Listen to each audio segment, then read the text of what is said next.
ರಾಜ್ಯ ಸರ್ಕಾರದಿಂದ BPL ಕಾರ್ಡ್ದಾರರಿಗೆ shock ನೀಡಲಾಗಿದೆ. ಸರ್ಕಾರದ ವಿರುದ್ಧ ಈ ಕುರಿತಂತೆ ಕೇಂದ್ರ ಸಚಿವ ಕುಮಾರಸ್ವಾಮಿ ವಾಗ್ದಾಳಿ ನಡೆಸಿದ್ದಾರೆ. ಮೋದಿ ಸರ್ಕಾರ ಎಲ್ಲೂ ಪಡಿತರ ಅಕ್ಕಿ ಕಡಿತ ಮಾಡ್ತಾ ಇಲ್ಲ. 11 ಲಕ್ಷ ಬಿಪಿಎಲ್ ಕಾರ್ಡ್ಗಳು ಎಪಿಎಲ್ಗೆ ಬದಲಾವಣೆ ಆಗ್ತಾ ಇದೆ.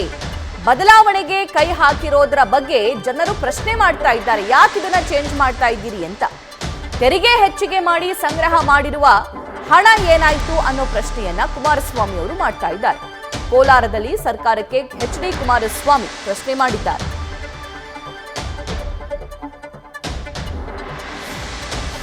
ಮಾಡ್ತಕ್ಕಂಥ ಕೆಲಸಕ್ಕೆ ಕೈ ಹಾಕಿದ್ದಾರೆ. 11 ಲಕ್ಷ ಕುಟುಂಬಗಳಿಗೆ ಬಿಪಿಎಲ್ ಕಾರ್ಡ್ನ ಸವಲತ್ತುಗಳನ್ನ ಇವತ್ತು ತೆಗೆಯತಕ್ಕಂಥ ನಿರ್ಧಾರ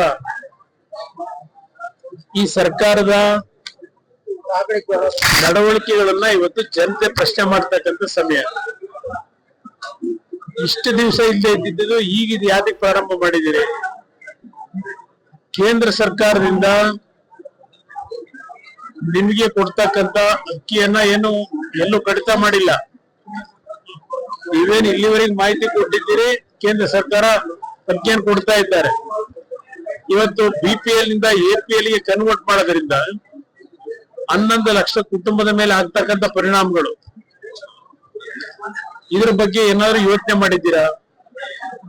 ಆಹಾರ ಸಚಿವರು ಹೇಳ್ತಾರೆ ಎಪಿಎಲ್ ನಲ್ಲೂ ನಾವು ಅವರಿಗೆ ಅಕ್ಕಿ ಕೊಡ್ತಕ್ಕಂಥ ಕಾರ್ಯಕ್ರಮ ಇಟ್ಕೊಂಡಿದ್ದೇವೆ ಅಂತ ದುಡ್ಡು ಕೊಡ್ಬೇಕಲ್ಲ, ದುಡ್ಡು ಕಟ್ಟಬೇಕಲ್ಲ ಅದಕ್ಕೆ ಎಪಿಎಲ್ ಕಾರ್ಡ್ನವ್ರಿಗೆ. ಅದಷ್ಟೇ ಅಲ್ಲ, ಹಲವಾರು ಬಿಪಿಎಲ್ ಕಾರ್ಡ್ ನಲ್ಲಿ ಬೆನಿಫಿಟ್ಗಳಿದೆ. ಆ ಬೆನಿಫಿಟ್ಗಳನ್ನ ನೀವು ತೆಗೆದುಹಾಕೋದ್ರಿಂದ ಆ ಕುಟುಂಬದ ಮೇಲೆ ಹೊರೆ ಎಷ್ಟಾಗಬಹುದು, ಇದ್ರ ಬಗ್ಗೆ ಚಿಂತೆ ಮಾಡಿದ್ದೀರಾ? ಅದನ್ನೇ ಬಂದಿರ್ತಕ್ಕಂಥದ್ದು ಇಲ್ಲಿ ಇದೇ ಒಂದು ಕಾರಣಗಳು. ಯಾಕೆಂದ್ರೆ ಇಲ್ಲಿ ಸರ್ಕಾರ ಅವರು ಕೊಟ್ಟಿರ್ತಕ್ಕಂಥ ಮಾತನ್ನ ಉಳಿಸ್ಕೊಳ್ಳಿಕ್ಕೆ ಹಲವಾರು ರೀತಿಯ ಸರ್ಕಾರದ ಮೇಲೆ ಹೊರೆ ಬೀಳ್ತಾ ಇದೆ. ಅದಕ್ಕೆ ಕೆಲವು ಸಬೂಬುಗಳನ್ನ ಹೇಳಿ ಎಷ್ಟು ಅದನ್ನು ಕಡಿತಗೊಳಿಸಬೇಕು ಕಡಿತಗೊಳಿಸಿ ಪ್ರಯತ್ನ ಪಡ್ತಾ ಇದ್ದಾರೆ.